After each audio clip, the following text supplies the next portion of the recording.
VP Mohammad Riazul ইসলাম ৫,৫৫৮ vote.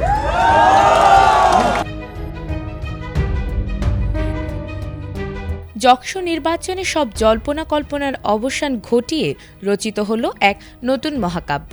ছাত্রদল সমর্থিত প্যানেলকে ভোটের লড়াইয়ে পেছনে ফেলে বিপুল জনসমর্থন নিয়ে বিজয়ের পতাকা উড়ালো ছাত্র শিবির সমর্থিত প্যানেল। সাধারণ শিক্ষার্থীদের অধিকার আদায়ের অঙ্গীকার আর পরিবর্তনের দৃপ্ত শপথে বলীয়ান এই বিজয় যেন জবে ক্যাম্পাসে এক নতুন রাজনৈতিক মেরুকরণের ইঙ্গিত দিচ্ছে।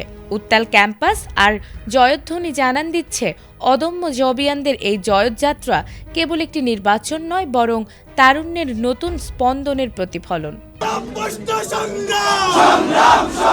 বুধবার রাতে 11:30টায় বিশ্ববিদ্যালয়ের 38টি কেন্দ্রের ফলাফল বিশ্লেষণ শেষে প্রধান নির্বাচন কমিশনার অধ্যাপক ডক্টর কানিজ ফাতিমা কাকুলি আনুষ্ঠানিকভাবে এই বিজয় ঘোষণা করেছেন। নির্বাচনের ফলাফলে দেখা যায় যক্ষুর 3টি গুরুত্বপূর্ণ শীর্ষ পদ সহসভাপতি, সাধারণ সম্পাদক এবং সহকারী সাধারণ সম্পাদক সবগুলোতেই জয় পেয়েছে অদম্য জবিয়ান ঐক্য প্যানেল। সহসভাপতি ভিপি পদে প্যানেলটির প্রার্থী রিয়াজুল ইসলাম পেয়েছেন ৫,৫৬৪ ভোট। তার নিকটতম প্রতিদ্বন্দ্বী ছাত্রদল সমর্থিত ঐক্যবদ্ধ নির্ভীক জবিয়ান প্যানেলের প্রার্থী AKM রাকিব পেয়েছেন ৪,৬৮৮ ভোট। এই পদে ভোটের ব্যবধান ছিল ৮৮০।